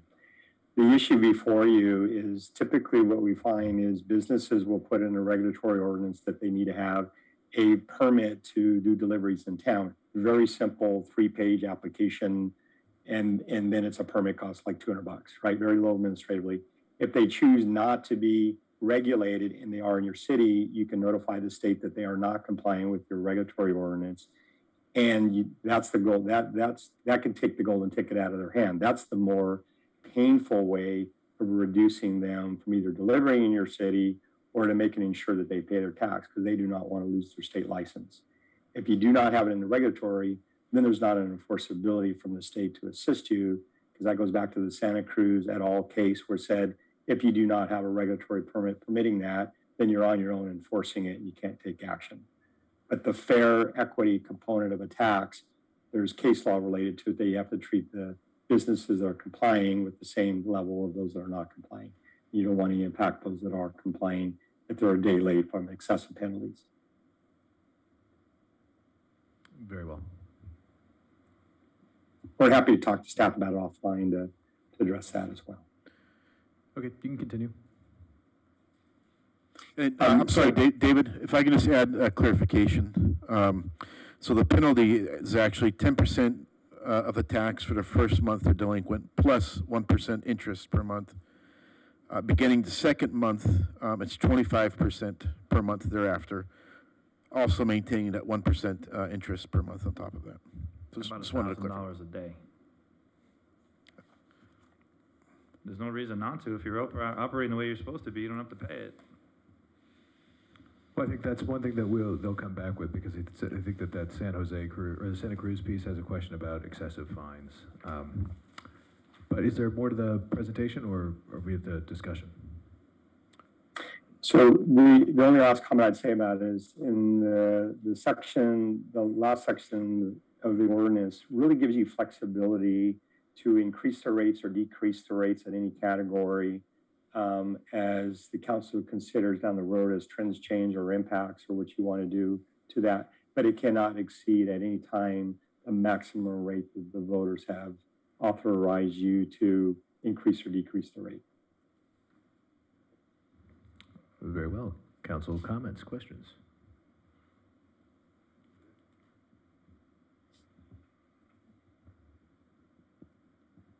Yeah, no, are we going to talk about the amount? Yeah, that's I think a part of this is asking about the rationale of the numbers and things like that. Go ahead. Oh, I'll ask. I mean, we're in the you've done 100 odd of these. Where does this regulatory regime fall out in the spectrum of most business friendly, most restrictive? I think a lot of us don't necessarily have a sense of where this lies in the continuum of all of the municipalities in LA County. Sure. So there are currently 290 retailers in California, and the ranges go from minimums of 4%. I'm going to focus really just on the retail side, since I know this is the primary issue, to as high as 10%. What we find is that cities or agencies that have a rate of 7 to 10% or more trying to discourage the businesses. And That's on gross therefore, receipts? on Is the that gross receipts, yeah, 10% gross receipts is the maximum we send. And those were early movers that were doing that, but probably since 2018, we've seen those rates come down to all below 6% associated with that, just because we saw more and more consumers continuing to use collectives in illicit market or going to places where they can find the prices cheaper. So we're seeing that, for example, City of Commerce, 5% is their rate, even though they have a max at 8%. You see the same with Culver City, although the earlier mover set the cap at 10%, but they're doing theirs at 8%.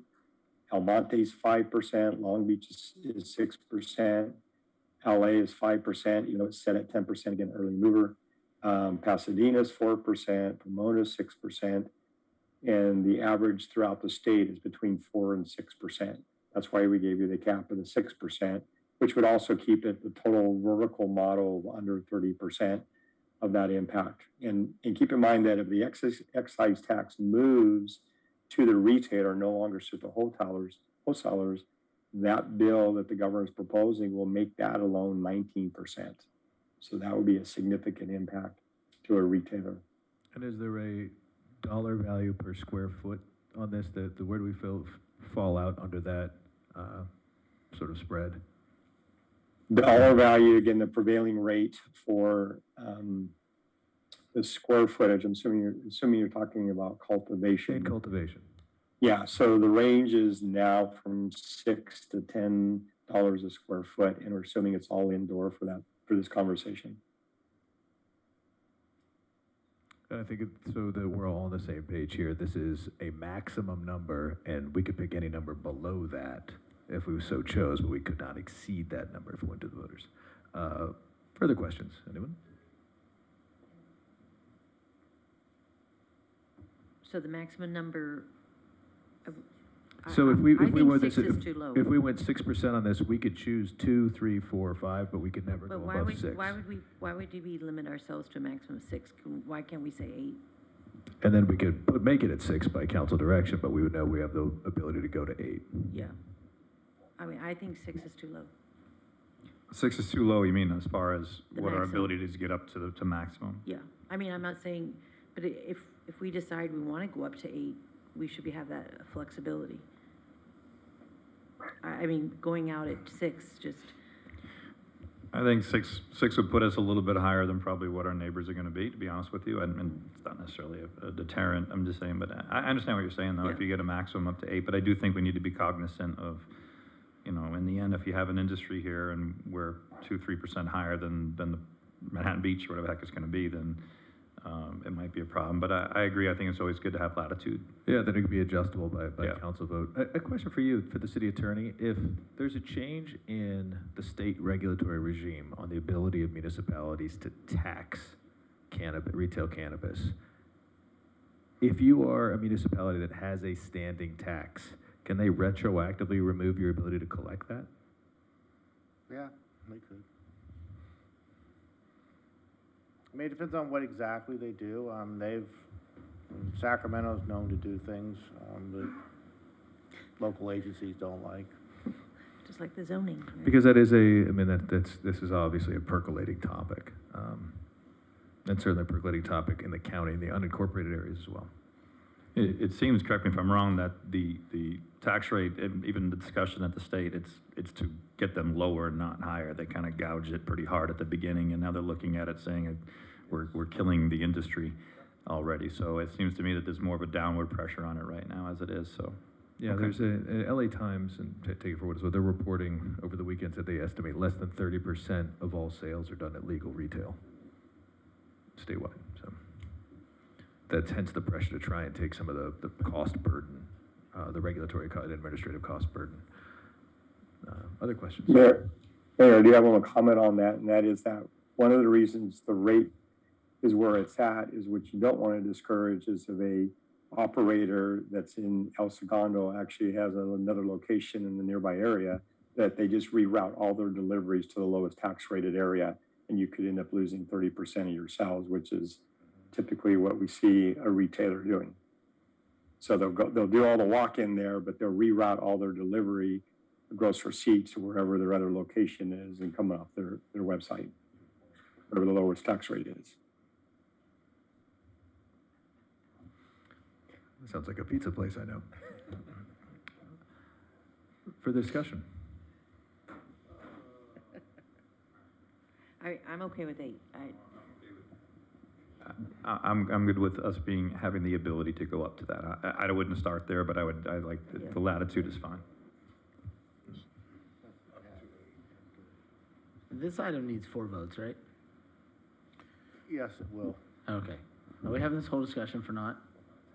Not tonight, but by next on June 7th. Yeah, right now Okay. we're moving for a number. I would say that we would want the maximum amount of flexibility to be able to respond to a market. If we have a fickle regulatory regime at the state end of this, and if they remove a lot of the state encumbrances, but as part of some sort of, pardon the term, drug deal to get it passed, preserve municipalities' ability to regulate, then we might be exposed by not having the ability to go to a higher rate. If all of a sudden a bunch of the middle market of the state regulatory regime comes in, and the cost of doing business is rapidly decreased, we would be leaving an enormous amount of money on the table. So if Culver City's at 10%, but only taxing it at 5%, I would say give ourselves the flexibility to go to 10%. I cannot agree more. From the standpoint of, I don't see this as like TOT where, a hotel is going to build a hotel on Century versus in El Segundo. I think El Segundo is a target-rich environment from the standpoint of, we like to say that we don't have any residences east of the boulevard, but how many hotel rooms we got, Joe? 5,000? Approximately. Approximately 5,000. So you have approximately 5,000 people who are likely not staying. What? 2,500. I've heard the 5,000 number. Only 2,500 hotel rooms? Really? So maybe the 5,000 number was a double occupancy. Could be. Maybe.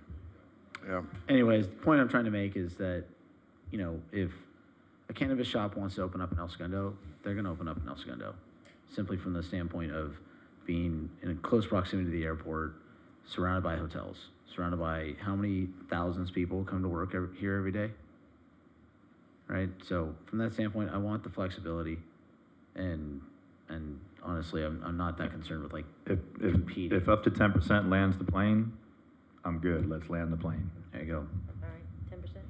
Up to 10%, right? Do we need to build in any guidance for the staff to provide a mechanism to track this? Because outside the sales tax piece, it's easy for us, but if there's a part that requires a IT component to track deliveries, to interact with metric, to see who's coming in, do we have to? I think that'll be when, after November, depending on what happens and it starts getting implemented, then you're really kind of into the implementation phase. And I think where finance and HDL and, will help to figure out how we make sure that we don't lose, the city doesn't have any revenue bleeding off, or have as little as possible, which is true of Joe can speak to it, of other sales tax and tax revenue that we have. There's energy put into making sure that as little of that gets lost as possible. And in terms of future-proofing this a bit, do we want to touch or try and address any of the canopy space taxes for production, should we ever want to do that in the manufacturing areas? But this covers all the different. Well, it does. I'm just saying, if we're going to go from 6 to 10 on gross receipts, do we want to go from 10 to 15 on canopy? Does anyone have any druthers?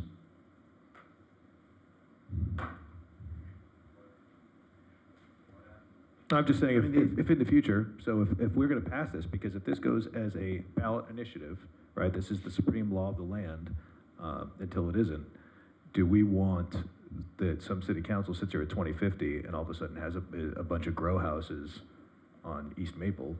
Do we want them to be, do we want to give them flexibility for a higher rate on? I see what you're saying, like where it says like a $10 per foot of canopy, is it, a $10 to $20 per square foot of canopy, $7 Yeah, sure. to $14 per square foot of canopy, like. I mean, if it's coming in at $800 a pound or whatever right now, but suddenly it jumps to $1,200 a pound and it becomes economically I reasonable guess to put a grow house there. simply from the standpoint of like fast forward 10 years. Yeah. Right, if you want to change these rates, would you have to go back to the voters? You would have to go to raise the maximum. There's a CPI component built into this, so after, I believe, it's January 1st, 2026, there's a CPI component. After I'm 2026, okay putting it that through. jumps. I'm okay with increasing it for the growth. Mhm. Yeah, can we increase the maximums on those? And I don't know, but I hate to spitball it because it's not an intelligent spitballing, but make $10 per square foot. What are we up from 6 to 4 on the percentage? So just add $4 to all of these? Is there any illogic to that? I mean, so, David? I mean, I don't want to just be Yeah, throwing darts at the you're- dartboard. But. Yeah, you're looking at, potential that may never occur for wholesale businesses, but that's not the big impact of this ordinance for you. So if you add $4 to it, just to max it, it's not going to have the same effect to you as far as for your retailer. So, as you're strategically trying to just have a higher rate, that's your prerogative. I don't think you'll have any impact regarding what your focus of what industry will be in your community. Yeah, I think when it comes to an actual regulatory regime, we would look to our finance team to tell us what the actual percentages should be. This is just really in terms of preserving some flexibility. For future. Yeah, should the market forces dictate it. So with that said, for this second part, well, first off, should we receive and file and then provide guidance? City Clerk, do we receive and file first or second? No, we just provided guidance on the first one, so we'll provide guidance here. So we would like a maximum of 10% on gross receipts and per all the square footage items. But so we add $4 to every one of those. $4 to the $2, really? I mean, that doesn't make any sense, right? For a nursery? Hell, I don't know what that means.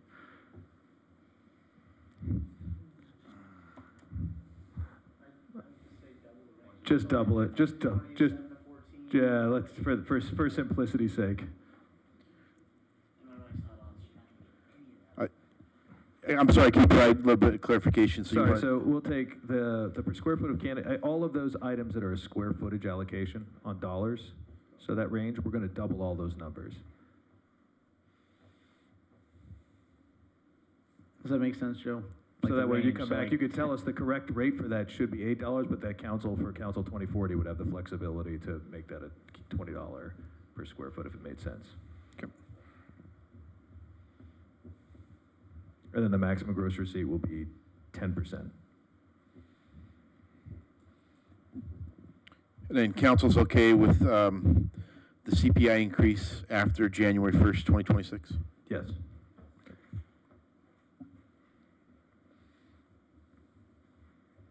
All right, do I have a motion to receive and file? I'm sorry, Councilmember Pimentel. There's also one other item in there, page 136. It's item number 3. It's a 2% gross receipts tax on testing, laboratory testing. So do you want to leave that at 2%? Yeah, I think we can leave that at 2%. Okay. God forbid we encumber our research space. I think the other item that I wasn't certain that we got clarity on was this idea of looking at combining the regulatory and the taxation part. I don't think there's an appetite for that, right? Am I correct? It is not going to be 4 of us. I don't want to go down this road. I think in a vacuum, yeah, it makes sense. Like, you make a good point, and the logic is sound. But I think based upon the fact that we have a city attorney and, the city finance. Yes. Basically, you don't think my idea is very good, Joe and they would Mark. prefer That's they would really what this is prefer about. it to be separated out. You don't like my idea. Yeah. Okay, I'm cool with that. Let's keep it the way it is then. All right, thank you. Thank you, David. Appreciate your time. Okay, do we have council consensus to receive and file this report? Yes. Yes, we do. Now, there are no motions to make to resolve on this, right? Mr. Hensley, do you think everything you need right now to get this done? Yes. Okay. We'll be back at the first meeting in June with all the election materials, including these cannabis items. Thank you. All right, so with that, item 15 has been pulled. So we're on to reports. City Clerk. Yes, I would just like to let the public know that I've gotten a lot of questions, emails, phone calls about this, so just want everybody to know the nomination period for the November elections will begin on July 18th and run through August 12th. I actually had a question about that. Sure. I have a ballot at my house right now. That's And for I you. want to know why you pushed my term till the November election versus this ballot. I'm just curious. You know why? We've been down this road a million times. So every other election period would be in March, and then 2 years later it would be in June, and then 2 years later it would go back to March. So in order to avoid flip-flopping every 2 years, we went with the November. And the other issue was the state, And you rather know than that. doing this in one, the state first came in and collapsed the elections and gave the city certain opportunities to choose different election cycles. And then they came back within 2 years and said, oh, no, we want you to choose even from a fewer or a smaller group of. So it was sort of our thought that eventually the state was just forcing us towards November anyway, along with the confusion of having some council elections in March and others in June. That was the recommendation of both of our offices, because we felt like it was getting forced there anyway. And I believe both of those elections are about $50,000 to $70,000 more to run. So I'm saving you money.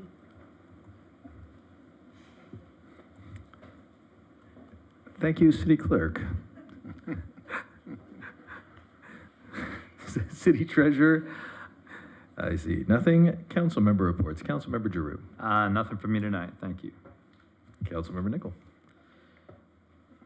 Nothing. I just want to echo again the fire pit idea that Councilmember Persick has. Maybe it can't be Friday, Saturday night, but maybe Saturday nights. Invite the community down to make some s'mores at the fire pit. Couldn't be a bad idea, and I don't think the fire or the wood cost would be that much. And maybe the firefighters could come join in and talk about fire prevention and what's safe to burn, what's not safe to burn. It's just an excuse to bring the community around and together, you know? Thank you. Got it. Councilmember Pierstick. Yeah, and just on those same lines, I'm sure the Boys and Girl Scouts of America would be happy to volunteer their time and do some type of recruitment there as well. But I also want to, at this point, thank the city and the community service department for the hometown fair. Mr. Giroux and I and Mr. Boyles were able to do the tasting of the bake-off. It was very, very good, and it's just great seeing everybody out and about in town. So thank you to all the people who brought their foods to be tasted by us, and thank you to the staff for putting on an amazing event. And I also want to thank all the people who attended the gala this last Friday. It was a great event. We had some fireworks. Thanks. The fire department helped us shoot those off, and I think it was just great getting everybody in town together from all groups, celebrating our schools and just celebrating being in El Segundo. Thank you. Thank you very much. A few things from me. We will have a presentation upcoming, a bill that Contract Cities has championed, and that is for housing trust. This housing trust bill would be a way that cities could opt in to being a part of it. It would be funded by state and county funding. It would not require any matching funds from the city, would not require development impact fees, but the idea would be this trust could be something that a developer could borrow from in order to build housing. It was something that we had originally come up with as a part. The idea was a little bit more complicated that would allow us to trade RENA numbers around, but there'll be a presentation about it. They'll ask for city support for it. It's being championed by Ben Allen, our state senator, and on the assembly side, Al Marisucci, who was our previous assembly member. We will be back in his current district in the fall. We have the ribbon cutting for the Chargers tomorrow, which is very exciting stuff. And something that will appear likely in the spam file of your email, but things that are worth socializing to some of the residents, because it's an enormous amount of money, is debate over how the Green Line routing will go in the future. The Green Line, the debate or the decision will be made at the end of the summer as to whether you will get on in Redondo and be able to ride directly into the airport, and then from the airport connect all the way up to the west side, or if the one-seat ride will continue as it does now all the way to Norwalk, and you'd have to transition aviation.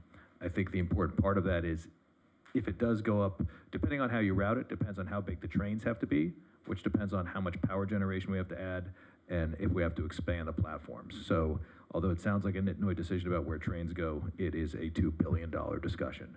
So your tax dollars at work, and judging how the state of California handles big train projects, I would be leery. You may have noticed that we missed the 2018 bottle on the front train to take us on a bullet to San Francisco by a couple of years, and we're slated now for 2028 at $128 billion. So bully for us. That's all I have. City Attorney. I think it's even Mayor and Council, thank you, or Mayor Pro Tem and Council, thank you. Yes. City Manager? Mayor Pro Tem, just follow up on the South Bay Housing Trust Fund item you just brought up. We are trying to coordinate now with the COG, who will be part of that presentation. I'm thinking about June 7th, but maybe we'll try it on the 21st. I know. I can't even imagine that June 7th agenda, but anyway. 6 p.m. start, Guam time. Yeah. So, well, most definitely then on the 21st. And then also, you know, as I've done the last meetings, I've provided the council with an update on the pool heaters situation over at the Aquatic Center. Pleased to say that the school superintendent, Wiseburn, is at the point now where they are soliciting bids for the heaters. They're working on a draft MOU between Wiseburn and the city, which I'll bring back to you as soon as that's available. And you know, I hate to throw a timeline, but what I'm hearing from the superintendent is a 4 to 6 week window once the bid is awarded. So that's things are moving along, and hopefully more quickly than we originally thought. They're in a sense of urgency, which is nice to see, and they will be, as I said, hopefully awarding this very soon. They've also got approval from the state architect, which was the big hurdle to award this bid. So that's where things are at. Councilmember Nickel? Do we know what the pool temp is today? Actually, it's about 73 degrees. That was the last that I heard. I know what you're going to ask me, and I did find out. It needs to be about 78 degrees. Yeah. That's basically for USA water polo, USA polo. swimming. If for the user groups to get back in there. Otherwise, I don't know. I grew up in New England, man. It was 60s and I was in, but that's a different story. Likewise. I do think it's worth noting for the city manager. I think a lot of us listened in or attended virtually the school board meeting at Wiseburn regarding this item. There were some questions there about whether the city of El Segundo had appropriately turned over maintenance logs. I think there was some confusion on their part because we verified that we had turned them over several times. Yes. And I think I'd be remiss if I didn't defend our staff on that regard because it was a point of order by them. I think there was some misapprehension on their part. Thank you for clarifying. We certainly did provide them with several months, if not years, of maintenance records. Thank you. With that, fortunately, we have no memorials today. Any last save rounds? We're not going to go back to close. Oh, we are going to? Oh, well, then we will go back into closed session. Time now, 8:02.